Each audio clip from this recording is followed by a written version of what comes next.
Lisboa, how to set up and play. First thing you'll do is lay out the game board, and then we'll set up the pieces for each player. Each player will get their own player board, and they'll start with one good of each type: gold, book, cloth, and tools. They'll also start with a rubble marker in each of these columns as they collect rubble throughout the game. The blue, red, or tan rubble that represents flood damage, fire damage, and earthquake damage. As a complete column gets filled up, they'll remove one of these and put those on the minister's space. That will also help increase their limits. So to start the game, they're limited to only 2 of each type of good, so they could have a maximum 2 gold or a maximum 2 tools. They're also limited to 2 total cards in their portfolio, either on the top or on the bottom of their portfolio. As they remove these additional cubes, those limits go up. So with the first cube, now they can have a total of 3 of each type of good and a total of 3 cards in their portfolio, and that will increase with each complete set of rubble that they collect throughout the game. Next, each player will get a starting plan tile. These are indicated with the dark blue backs versus the white backs of the regular plan tiles. I'm setting this up for a 2-player game, so I'll randomly take 2 and then give each player 1, and they can set this on their player board. Any unused starting plan tiles are simply returned to the game box. Players will also get a starting favor tile. You'll take a favor tile of each type based on the number of players, shuffle these, and give each player a starting favor tile.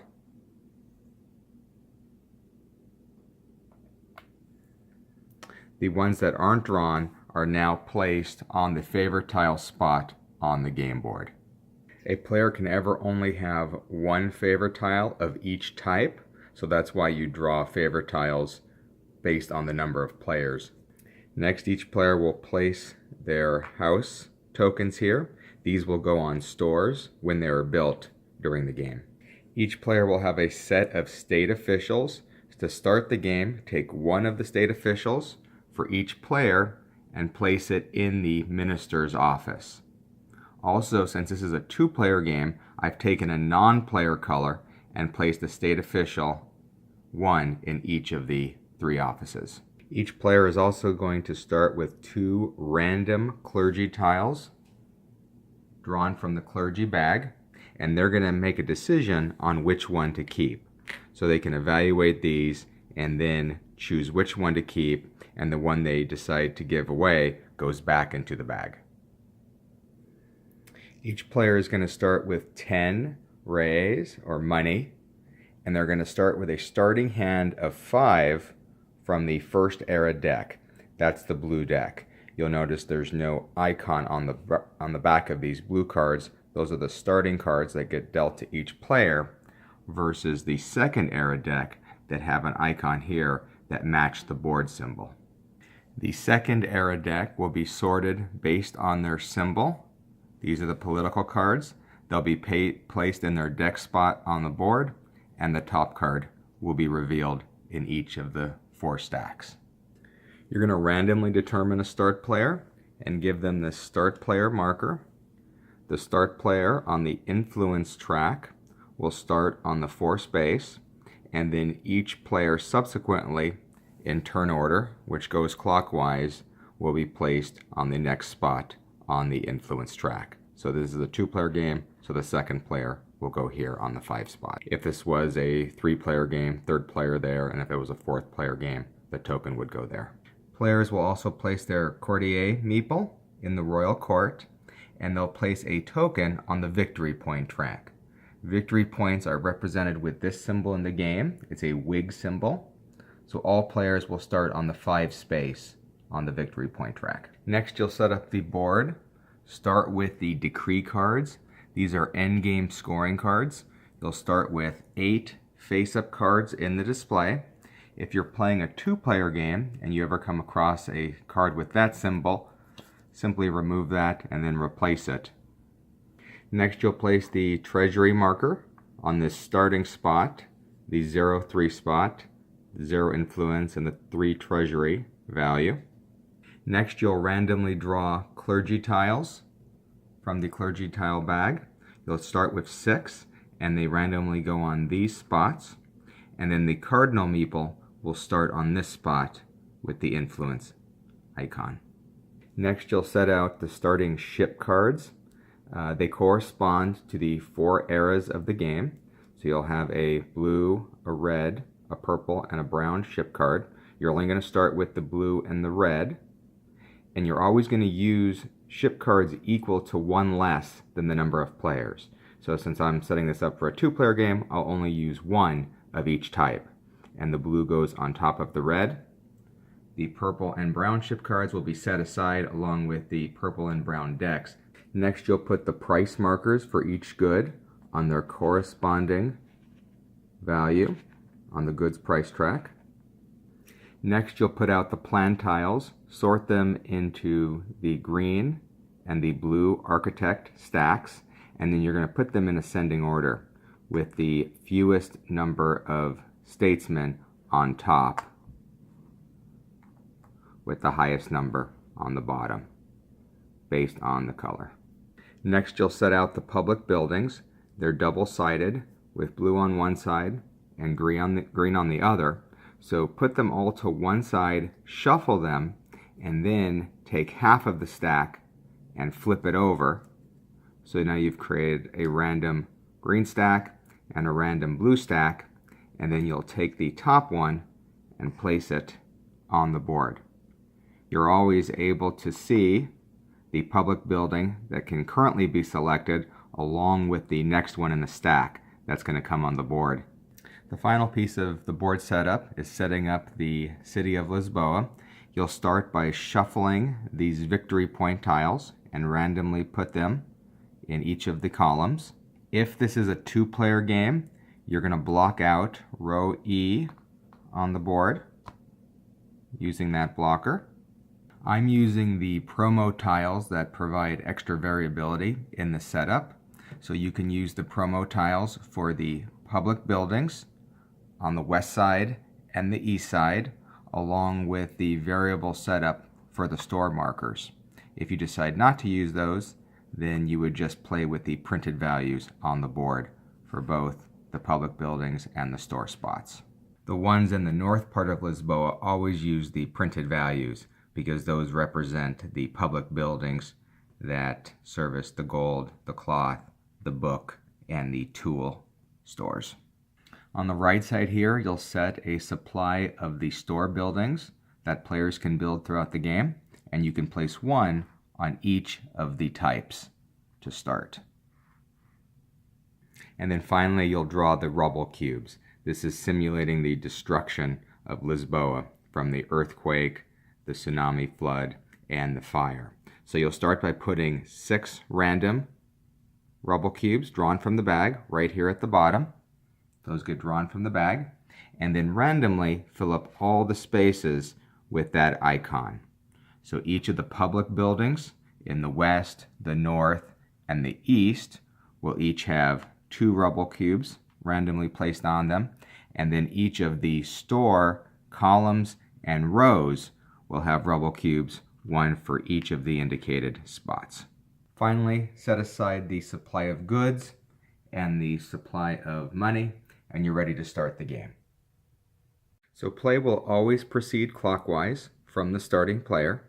At the start of a player's turn, if they had any ships that were full and set sail, those tokens would get discarded, and that ship would be available again for use. On a player's turn, they're simply going to play 1 card from their hand. They can play it in a variety of ways, and then they'll draw 1 of the available cards to take their hand back up to 5 cards.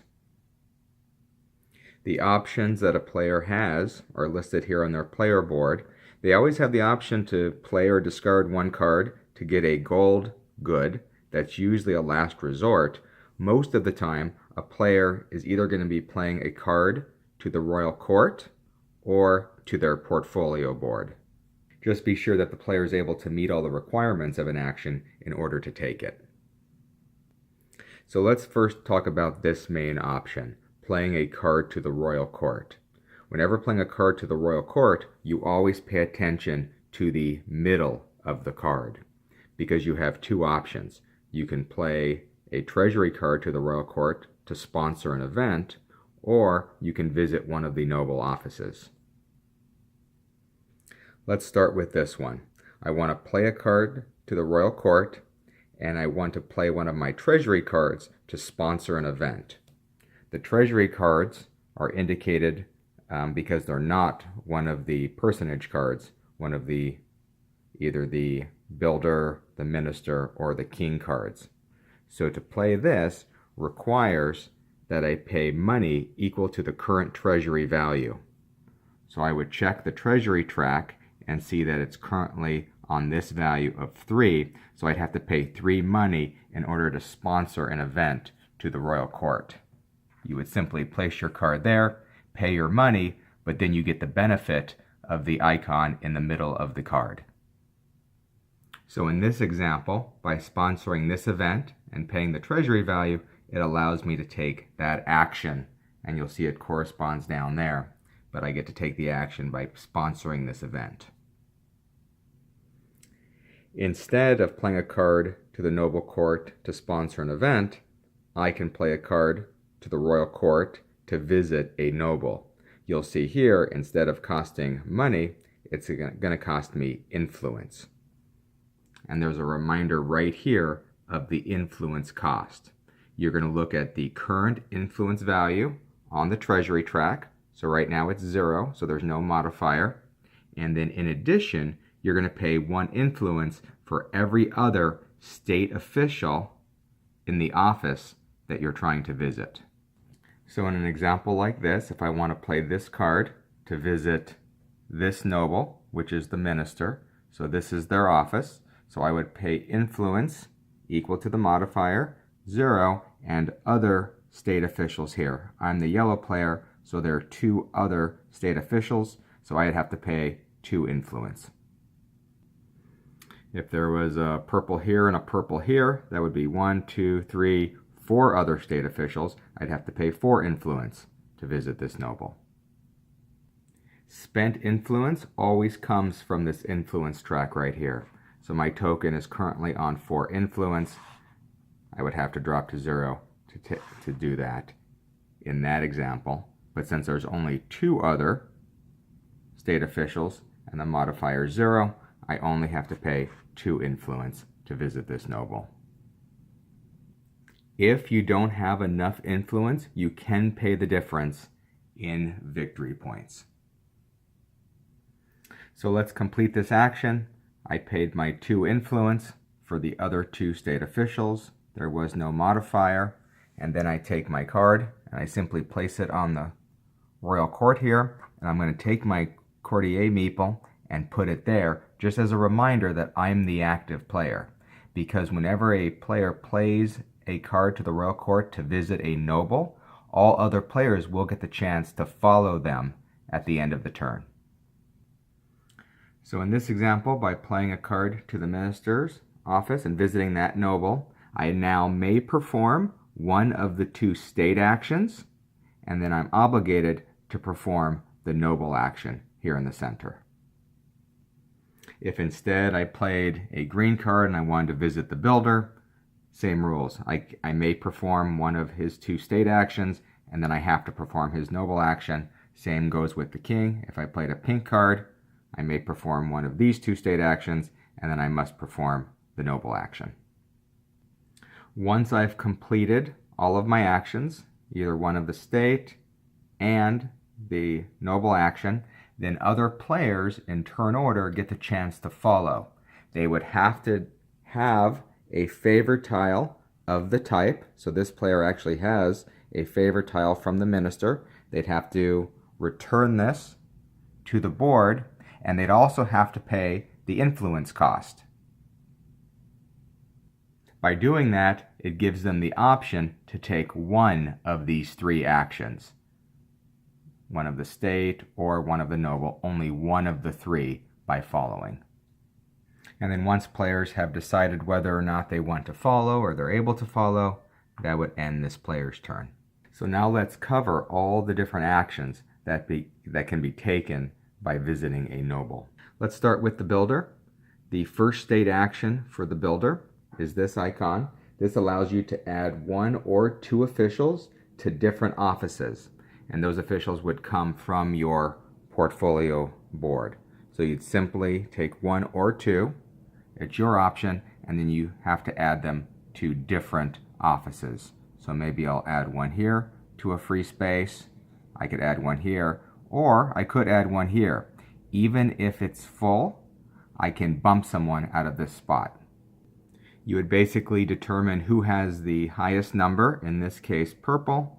They would just get bumped to this plaza spot, and then freeing up the spot for you to add one of your state officials. This state official can still be used for carrying out actions later that we'll see, but this one will not affect the influence cost anymore. You're only looking at the ones that are actually in spaces to determine the amount of influence that has to be paid. The next state action from the builder spot is the acquire plan. You'll simply take either the top green or blue plan, your choice, and add it to your player board. There is no limit to the number of uncompleted plans that you can accumulate. These are going to be used later to build a public building. Next is the noble action for the builder, and it's the build a store action. To build a store, you're mainly going to need money to perform this action, because you're going to have to pay for the land and for the rubble that you clean up. So here are the steps to build a store. So the first thing you'll do is you'll select a city spot that you want to build a store. Then you'll select one of the different store types. So let's say I want to build a bookstore, which is the brown. I have to place it on a spot facing the brown street. So I can either place it on this side with the notch facing the street, or I could put it on this side of the street since the notch is facing the brown color. So the type of building I take has to be placed facing the street color, matching. Once you place it, you're going to get the reward immediately from placing it. So here would be a gold good, and I would place my building. It's important that you actually get the reward before having to pay the cost for the land and the rubble. You get the reward immediately. If you're ever building a private store on the far east side of Lisboa, that's where you use these smaller tiles. And you can see they have to be a tool store since they'd have to go adjacent to the blue column. Next, you actually get to take one of the rubble cubes from either the row or the column. So since we're going to see that the earthquake rubble is the most expensive to clear, I'm going to choose to take that one. So I'm not going to have to pay that cost. The cube that I take from either the column or the row immediately gets added to my portfolio board. You'll remember we talked about once you complete a complete set of rubble, a blue, a red, and a beige, your limit's going to go up in terms of the number of goods, as well as the number of cards you can play to your portfolio, and this cube would simply get placed there. But that's when you complete one set of rubble. After you've decided which cube to take, now you've got to pay for the land and the rubble, and the cost is indicated here. So the land is going to cost money equal to the current treasury value. So we'd come over here and see where this marker was. So it's going to cost 3 money plus the rubble cube in both the column and the row for that store. And each of the cube colors have different costs. The blue cubes have 1 money each as a cost, reds are 2 each, and the beige are 3 each. So in this example, I'm going to have to pay for 2 red cubes at 2 money each. That's in the column. And then in the row, I'm going to have to pay for 1 beige and 2 blues. The beige is going to cost me 3 real, and then the blue are going to cost me 1 each. So total up the cost for all the cubes in both the column and the row, and pay that money back to the supply. If you're ever short on money when trying to perform an action, you do always have the option of moving down the influence track voluntarily to collect additional money. So let's say I was too short to take this action. I could move 2 down and get 2 additional money for each spot I moved down. Here, if this player decided to move down, they'd get nothing for that spot, but when they move to this spot, they'd get extra money. After you've paid the cost of the rubble, those cubes stay there. You're only able to take one when you build a store. After you've paid the cost of the rubble, now you're going to mark that as one of being your store. You can take any of your bottommost houses in any of the 3 columns on your player board. So I have the option of taking this one, or this one. As they're removed, they'll give you different persistent powers throughout the game. So this one will give me no power, but once I take this next one, I can now use money to pay for influence. Here allows me, when building a ship, to use 1 fewer good than is what is required. Here, when I build a ship, it costs no goods, it's free. Here, when I do the produce action, I get to produce 1 additional good from a store. And here, if this house has been placed, I get 1 additional good in all of my stores. So let's say I decide to use this house to mark the store. The next time I build a store, I can select the bottommost house in any of the columns. So I don't have to pick one of these. I could pick this one since it's the bottommost in one of the 3 columns. But this is the one I've selected. I'll simply mark the store as my store. The final step in building a store is you may be able to score victory points if there are matching public buildings in either the row or the column. So since this is the start of the game, there's no matching public building.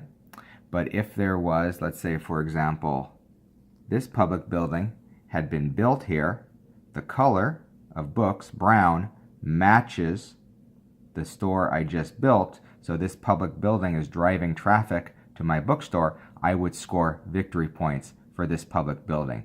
You're going to score victory points equal to the column victory point indicator here. And you're going to score victory points for every matching public building that matches your color. So if this was here, I would score. If it was also in the column and it matched, or if it was on the east side of town and it matched. So you potentially could score up to 3 public buildings by placing a single store. And then for each of the matching public buildings, you would score the 4 victory points for each. Now in this example, this store didn't score since there were no matching public buildings, but this will have the option of scoring later when and if a public building is built that matches. Now let's talk about the minister actions. So the first state action in the minister's office is the option to build a ship. To build a ship, you're going to pay unique goods equal to the whole size of the top ship. Or you can just pay the difference if you're upgrading an existing ship. So to build this top ship in the stack, you can see the whole size is 1. So I have to pay 1 unique good. That would come from one of these. Just pay that back to the supply. And then I'm able to take this card and then I'm going to add it to my portfolio. Ships always go into the top part of your portfolio. And then when it's slid into the portfolio, you're going to execute the icons on the bottom of the card. If I already had this ship in my portfolio and instead I wanted to take the ship action to upgrade, and this was the next available ship, I would simply only have to pay the difference in whole size. Since I already had a 1 whole size ship, 2 minus 1, I'd only have to pay 1 unique good to upgrade to this ship, and this would get returned. If you weren't replacing this ship or upgrading it, but you were adding to it, obviously you'd have to pay the full whole cost of 2 unique goods from here if I was adding it as an additional ship to my portfolio to this one. But let's stick to this example. So I'm going to pay 1 unique good. Let's say I decide to pay a tool, and this allows me to build the ship. I'm going to tuck it into my portfolio. You'll see as I tuck it, the treasury marker is going to move up 1 spot, and it has the influence icon. So now I'm able to score all influence in the top half of my portfolio here, including the ship that I just placed. So by placing this, if I had other cards with the influence icon, I would score those. This card, or if I also had Clergy Tiles that gave me a bonus, those would get scored. But in this example, I would just get to move up 3 on the influence track. But you would score the cumulative amount of your influence icons when playing that. So your noble and your ship cards in the top half of your portfolio can score you influence when it's triggered.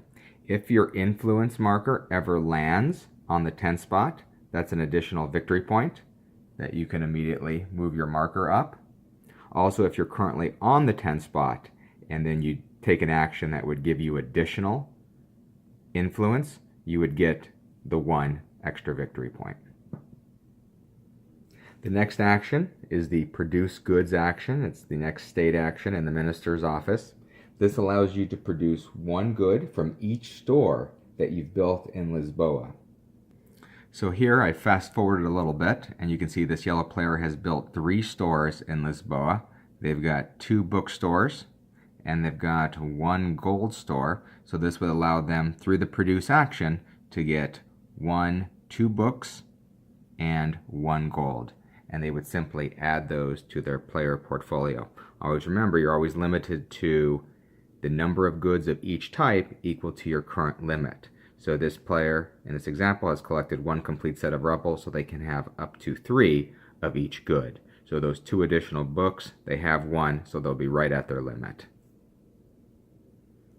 So they produced 1 gold and 2 books. Those get added. Now, whenever goods are produced, you're increasing the supply of goods in the market, so you're going to reduce the price marker down 1 for each type of good produced. So we know gold was produced, so it's going to go down 1, and we know books were produced. Now, even though 2 were produced, it doesn't matter. It only moves down 1 for each type. So books are only going to slide down 1. Prices always only go down when goods are produced. They never go up. The minister's noble action is the decree action. This allows the player to take 1 of the face-up decree cards into their hand. There's no limit to the number of decree cards that they can have, and these will represent endgame scoring points if and how the conditions are met. When taking the decree action, the player also has the option, in addition to the one they selected, to discard one of the cubes here to take 1 additional card. You'll remember a cube got placed here. Each time a player completes a set of rubble, they get to place 1 of their cubes here. Now that they're taking the decree action, they may choose to discard this from the game and take 1 additional decree card. If they had multiple cubes on the minister, they still only have the option to discard 1 and take a card. And then the next time they took the decree action, they could exercise that option again if they had a remaining cube there. Next, let's look at the king's actions. The first state action for the king is to meet the cardinal. Basically, you'll move the cardinal pawn 1 or 2 spaces on the clergy track, and then you can take 1 adjacent clergy tile. So here's the cardinal, so I can move him 1 or 2 spots, and then it gives me the option to take 1 of the adjacent tiles based on where he stops. So let's say in this example, I wanted to move him twice so I can get adjacent to this clergy tile, and then I would add it to my board. These give me possibly persistent powers throughout the game. I can ever only have a maximum of 4. If the cardinal ever moves on or past the treasury spot, you can see we would simply just move the treasury marker up 1. Now the cardinal always moves clockwise. If the cardinal ever moves on or past this influence marker, it's going to indicate that we're going to do church scoring at the end of this player's turn. So we could simply just lay down the cardinal to remind us. So when we do church scoring, we're going to do it in turn order. Players have the option of discarding clergy tiles. For each clergy tile they decide to discard, they'll get the victory points indicated on the back. You can also see even on the front it indicates the number of victory points. So if this player decided, you know what, I'm going to discard both of these clergy tiles, I would get a total of 7 victory points immediately on the score track. And if players discarded one or more clergy tiles, got the victory points, they're able to score their influence on the top of their portfolio once. So it doesn't matter if they discard one or multiple tiles, they only get to score their influence once based on all their influence icons and the values on their ship and noble cards in their portfolio top. Clergy tiles given up during church scoring are simply removed, giving you more available spots to take additional clergy tiles, but then obviously you no longer have the benefit of any persistent powers they were granting. The next state action for the king is to simply take a royal favor tile. It has to be available in the court here, and a player can only ever have one of each type. So since this player already has a royal favor tile from the king, they would not be able to take that, but they could take one of these additional ones and simply add it to their portfolio board. Finally, the noble action for the king is to open a public building in either the west, north, or east part of Lisboa. To open a public building, you're going to need a plan and state officials. So first make sure that you've got a plan to use. Since I have a green or a blue one, that gives me the option to select either this one or this one. If I only had a blue plan, I could only build this available public building. But let's say I really want to build this public building, so I have to have a plan from the blue architect, which I do. And you can see it's going to require 2 state officials. This plan would have required 3 state officials. These state officials simply get pulled from the royal court. I can pull those from anywhere. I've got to pull 2 of my state officials. Those will simply get returned to my portfolio board. And it's okay to pull state officials from the plaza if they got kicked out of one of the normal spots. You could still pull them from the board here. If and only if you're short on the number of state officials required by the plan, for each missing one, you can pay the current treasury value in lieu of the missing state official. And you'd have to pay this value for each of the missing state officials. So now that I've pulled my 2 state officials and I had a matching plan, I would simply flip that over on my portfolio board, and now I'm ready to build this public building. I'm going to select a spot either in the west, the north, or the east part of Lisboa. If I select a row spot, I can select any of the row spots either in the west or the east side. If I select one of the spots in the north, it has to match the color of the building. So here you can see this is either a cloth or a book building, so it has to be placed either there in the pink spot or there in the brown spot. The rows don't have those restrictions. I could place them in any of the row spots. In this example, the reason I wanted this building is because you can see the player had built previously 2 stores, 2 bookstores, so I really want to place in this column. So what happens? You place your public building, you immediately get the rubble cubes. You don't have to pay for the rubble cubes. You simply get them and add them to your portfolio board, and you immediately score the benefit of placing on the building site. So here it would give me a book good.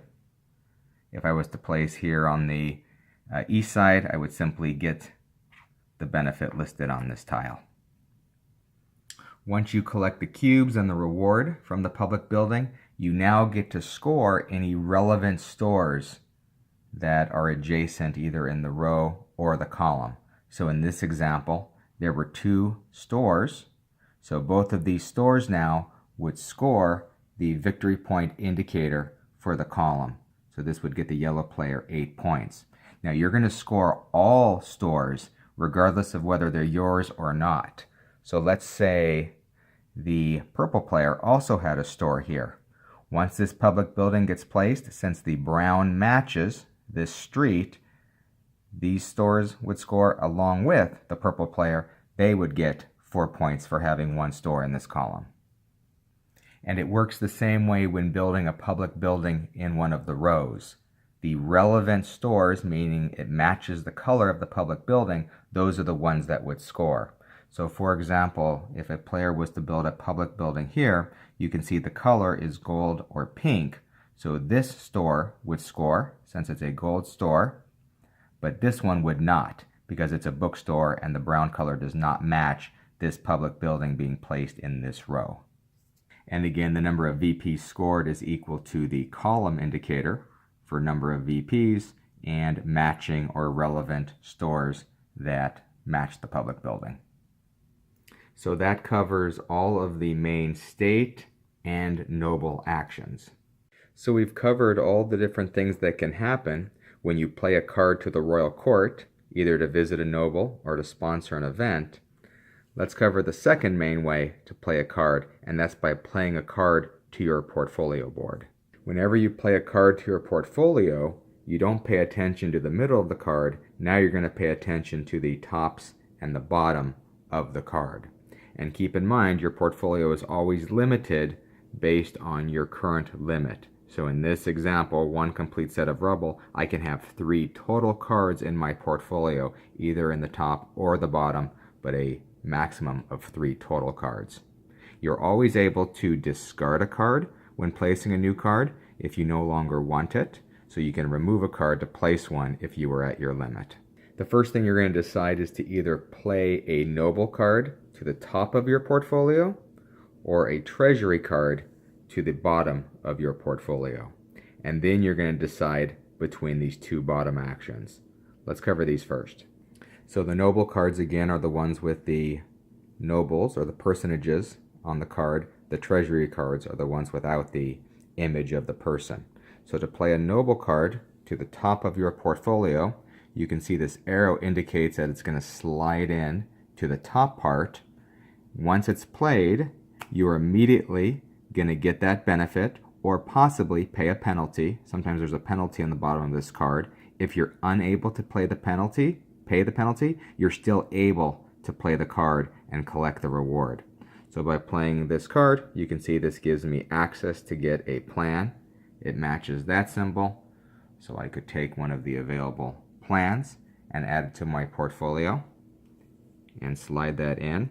And you can see the noble cards also now give me additional influence that can be scored when it gets triggered. Instead of playing a noble card to the top, I can also play a treasury card to the bottom of my portfolio. You can see the arrow here indicates that it's going to slide up into my portfolio board and it's going to trigger the icons. So immediately I'm going to get money based on the current treasury value. So I'd get 5 money in this example since that's where the marker is.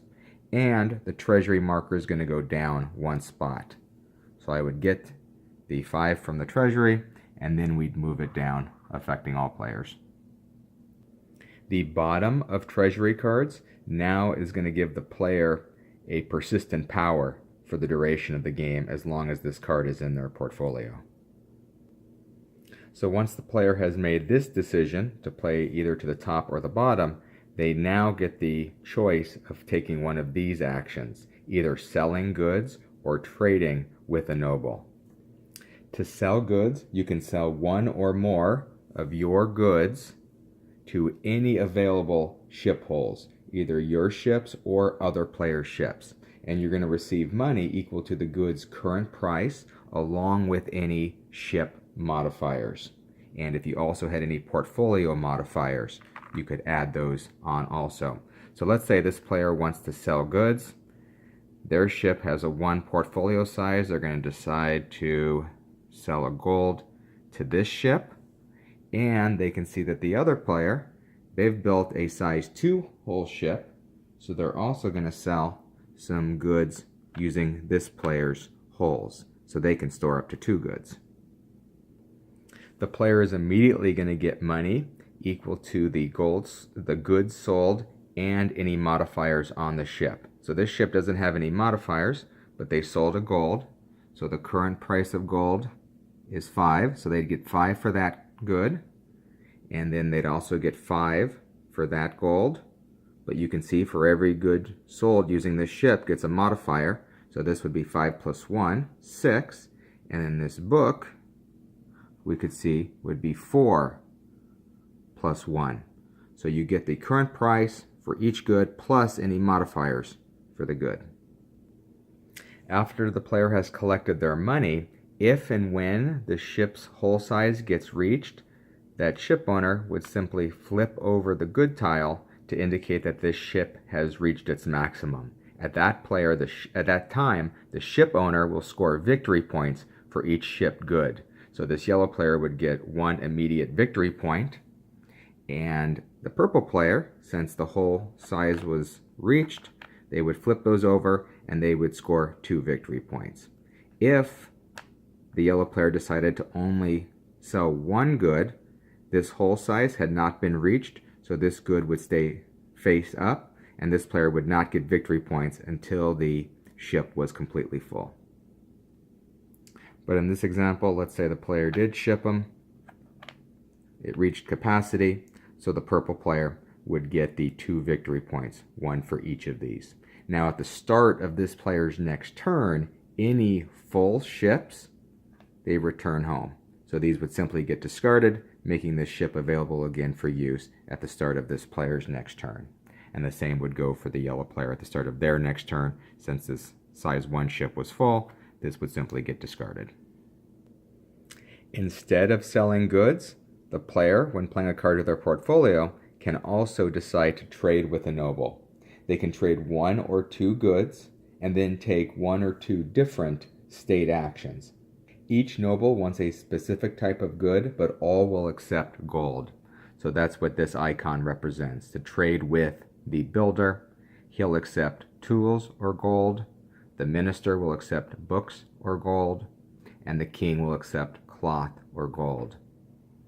So since I don't have any gold or tools, I could not trade with the builder, but I could trade with the minister or the king. So I may decide to use my cloth, and again, I can choose one of the available state actions and take the benefit immediately. So maybe I'll choose that one to get a favor tile, and then I could use my other token. Now if I had these, I could use them, but I don't. I could even place there. I may decide, since the minister will accept books, I'll place there to get the produce action. So when you trade with a noble, you can trade 1 or 2 goods to take 1 or 2 different state actions. So one of the 6 state actions, as long as it's not covered. So that covers everything that happens when you play a card to your portfolio. Regardless of how the player decided to play a card, at the end of their turn, we do a couple upkeep actions.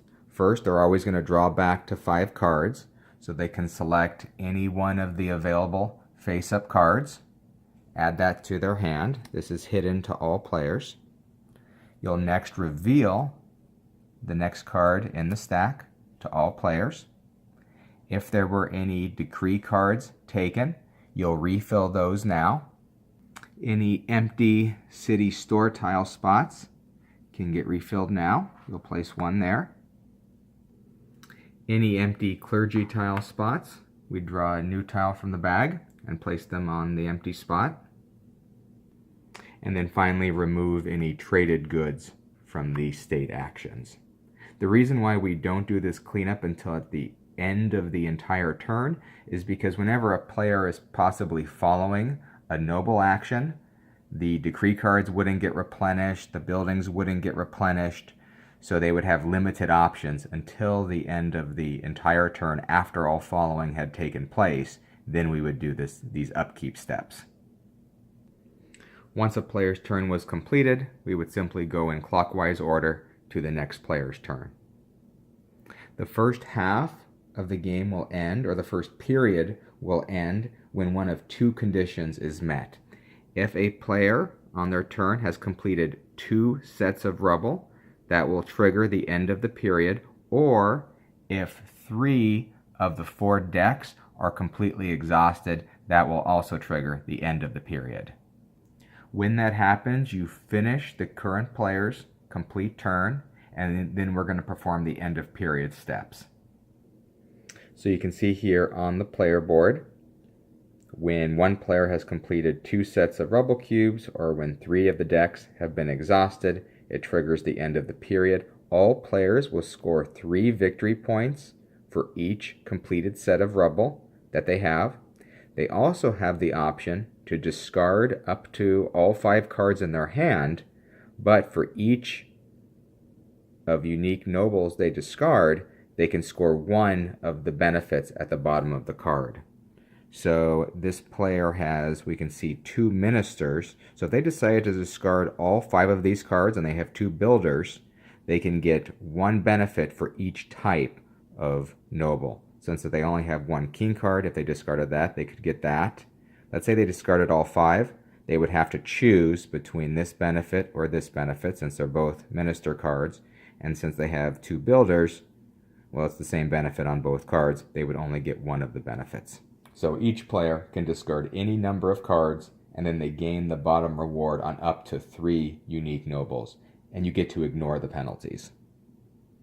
Players would now draw their hand back up to 5 cards, but drawing from the purple deck. So since this player discarded all 5 of their cards, they get to draw 5 of the purple deck, so you draw back up to 5. And then you're going to place the brown era cards onto the board in their matching deck stack, and then you'll reveal the top card from each of the stacks. Any of the remaining red cards from the prior era were simply discarded before putting the brown ones out. You're also going to discard any remaining ships, if there were any, and then now you would put out the purple and the brown ships with the purple on top. Once you've completed all the end of period steps, continue play with the next player in turn order. The second period of the game will end when a single player has completed 4 sets of rubble, or 3 of the brown decks have been exhausted. That will trigger the end of the second period and the end of the game. When that is triggered, you will complete the entire round. So that's why the start player always keeps this token. That will ensure all players got an equal number of turns, and then you complete 1 final round after that. Once you've completed that extra final round, we'll now go into final victory point scoring.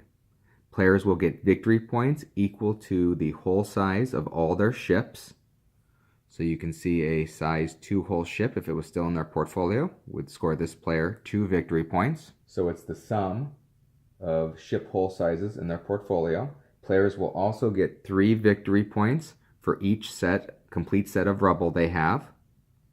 They'll next score victory points based on their stores in Lisboa, and it's based on the number of stores in each type.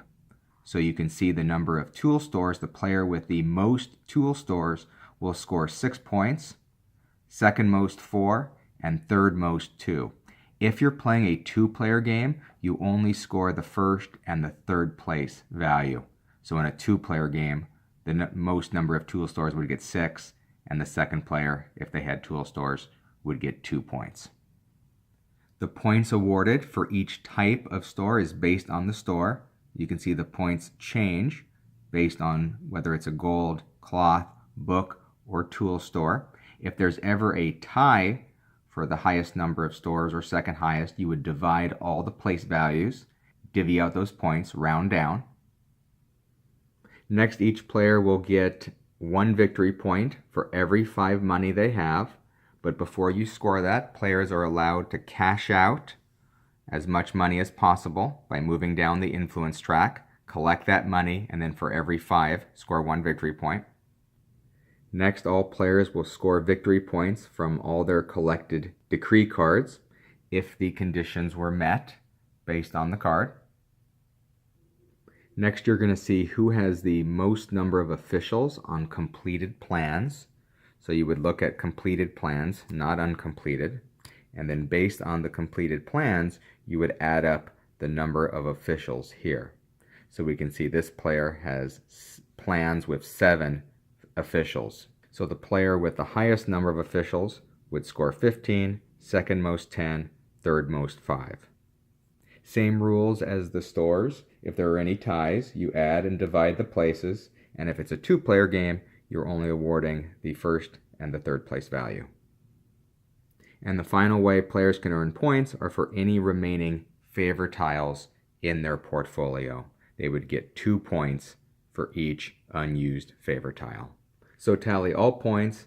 Most victory points is the winner of the game. If there's a tie, the player with the higher number of complete rubble sets would break the tie, and if still tied, the player with the higher number of stores in Lisboa. Next, let's cover some of the card iconography. So whenever you decide to play a card to your portfolio, when you're playing a noble to the top of your portfolio, you'll remember that you either get the benefit or the penalties listed on the bottom of the card as you slide it down into the top part. So first, here are the 2 types of penalties. Whenever you're sliding this into the top of your portfolio, you'd have to return one of your officials from an office or the plaza spot back to your player board. If you don't have any, you simply skip the penalty. For this one, you have to immediately pay 1 money, either in cash on hand or by moving down on the influence track. And again, if you're unable, skip the penalty. Here's the first type of reward. You would move the number of indicated officials on the card from your player board to any of the noble's offices. If it's more than 1 listed, place them in different offices.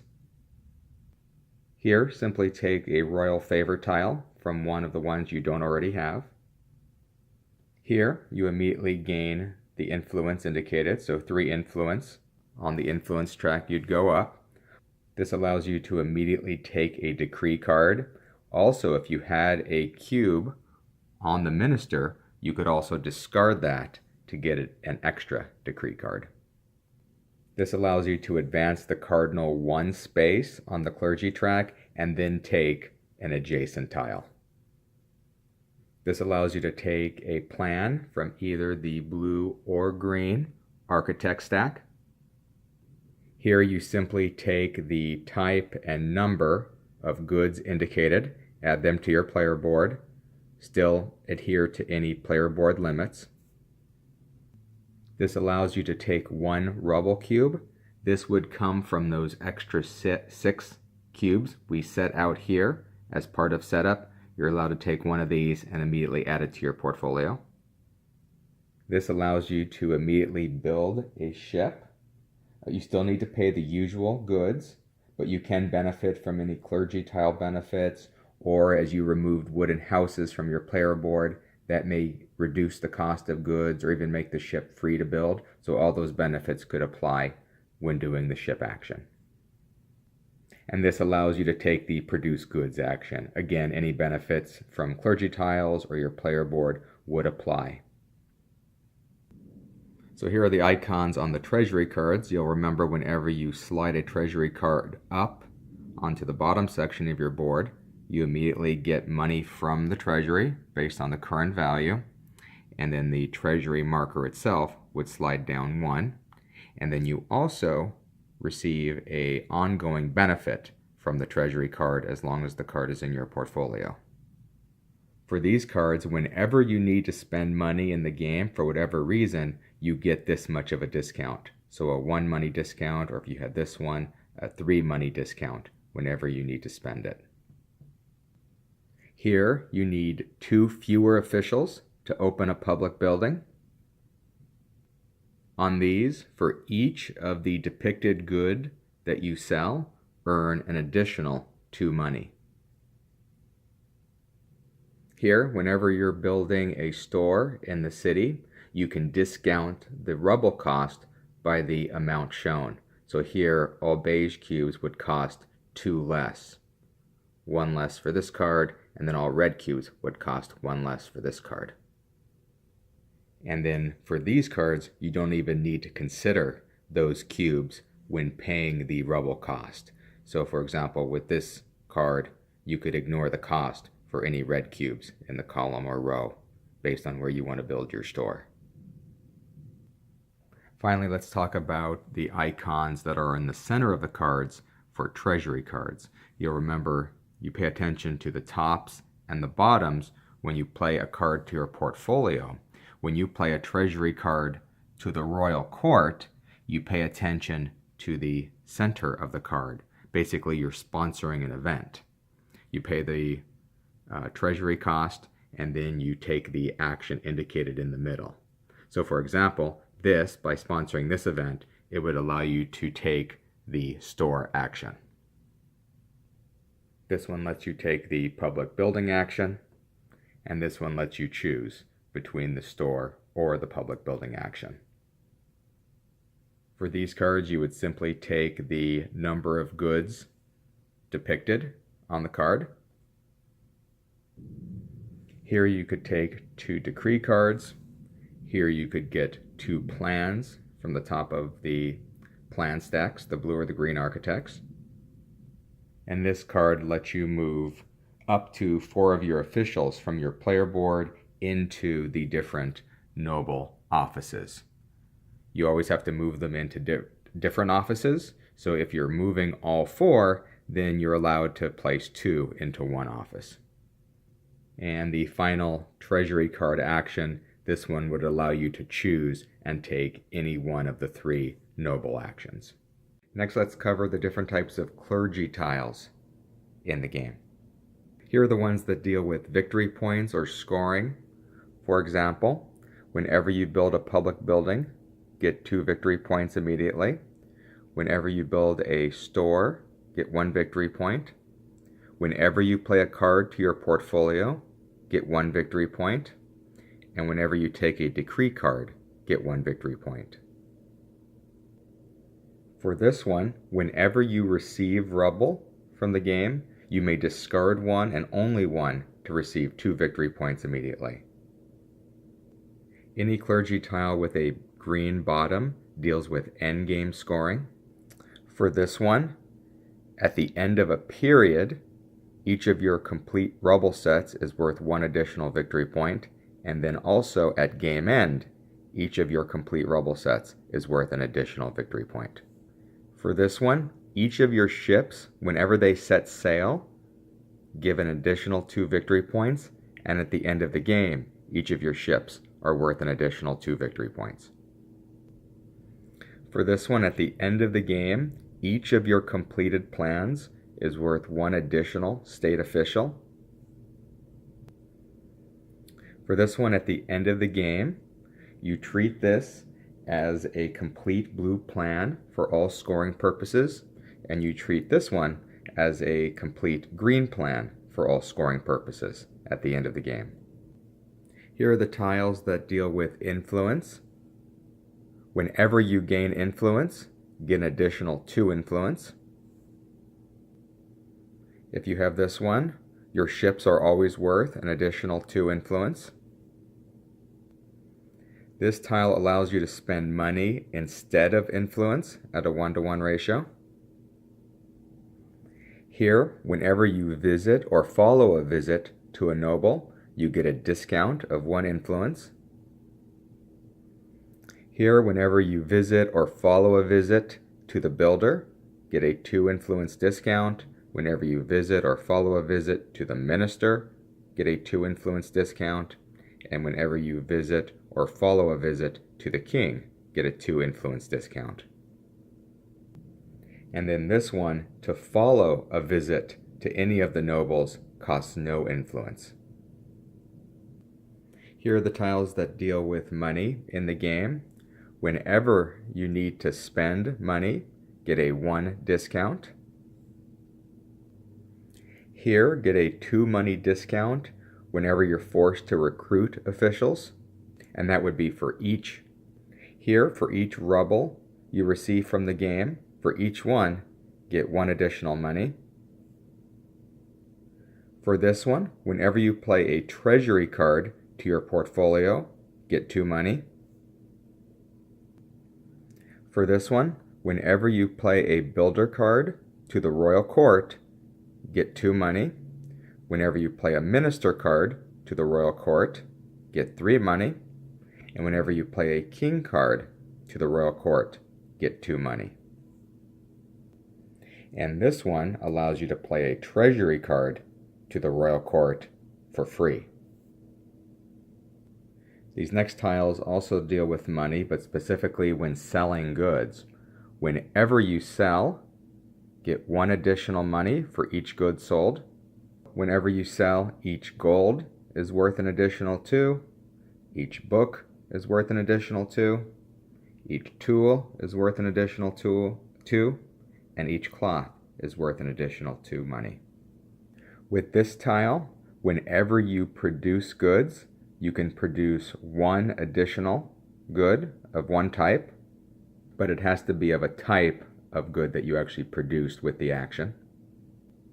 With this tile, you can build or upgrade ships without having to pay any goods.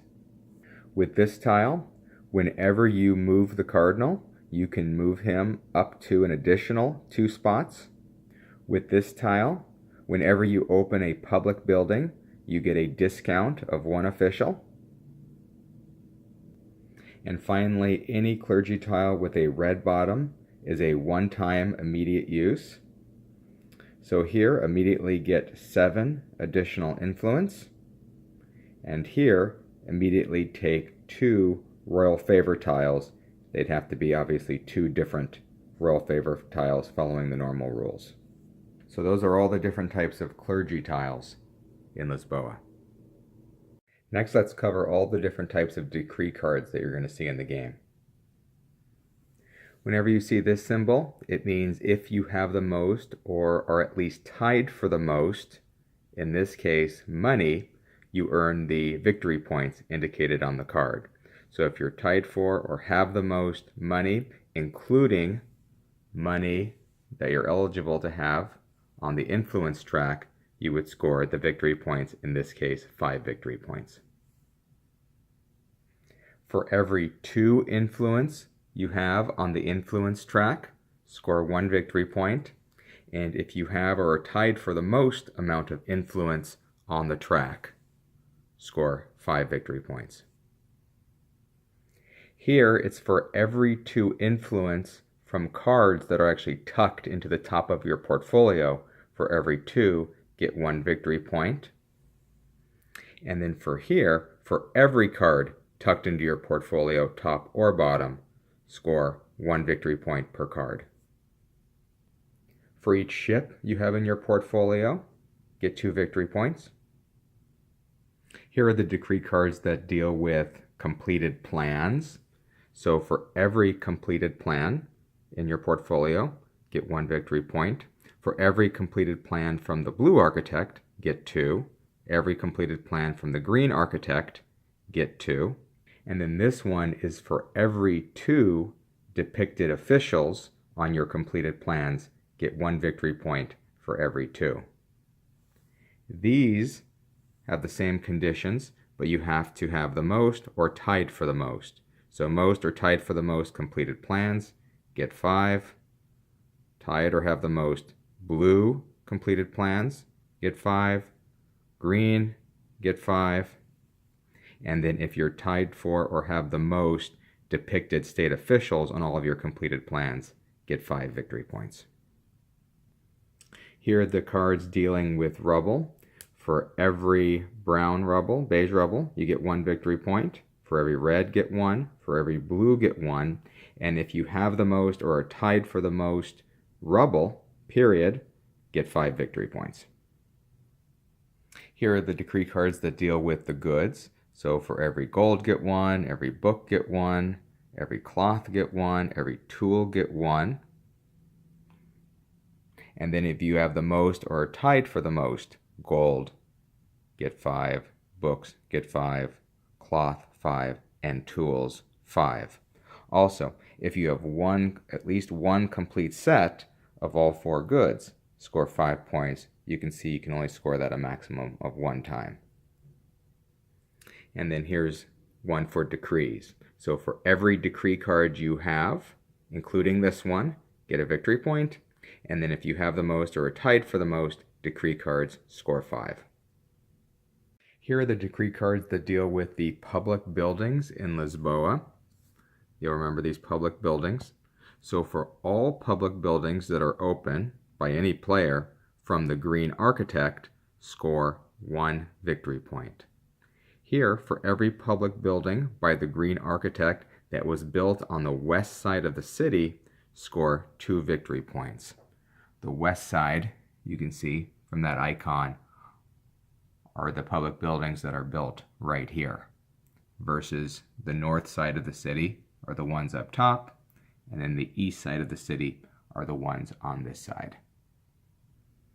So again, all public buildings built on the west side from the green architect get 2 victory points.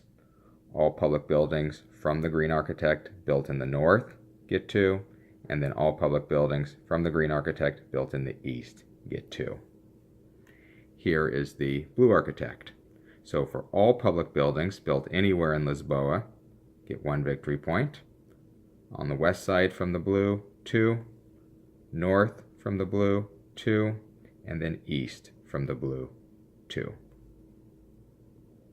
And then these don't matter which architect built the public building. For all public buildings on the west side, get 1 point each, 1 point each for each of the public buildings in the north, and 1 point each for each of the public buildings built in the east. Here are the decree cards for city stores that are built in your player's color. So for every store matching your color built anywhere in Lisboa, score 1 point each. And if you have the most or are tied for the most number of stores, earn 5 points. These next ones will only look for your stores built in the specific rows in Lisboa. So the A, B, C, D, or possibly E row, which is blocked in a 2-player game. So you'll look for any of your stores built in those rows. So for every one of your stores in your color built in the A row, score 2, 2 for the B, C, D, or E. You'll remember that these cards aren't used in a 2-player game because row E is blocked. These points are awarded to the player if they have or are tied for the most number of their stores in row A, B, C, D, or E. They would score 5 victory points. These cards don't deal with the row, they deal with the column. So for every one of your stores in the gold column, this one right here, so if they were touching the gold street, they could be on this side of the street or this side of the street, as long as their entrance was touching the gold column, you would get 2 points. For every one of your stores or every one of your cloth stores, you'd get 2. Every one of your bookstores, get 2. And every one of your tool stores, get 2. If you have the highest number or are tied for the highest number of gold stores, earn 5, cloth 5, book 5, and tool 5. For this one, if you have at least one store in each of the 4 types, score 6 victory points. And finally, here are the decree cards that reward points for any player's stores, not just your own. So for any player's store in any color that are gold stores or touching the gold column, score 1. For all cloth stores of any player, score 1. All bookstores, 1. And all tool stores, 1. Likewise for each of the rows.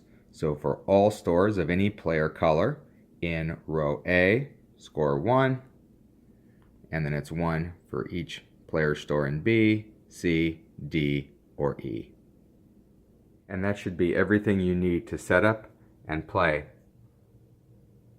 Lisboa.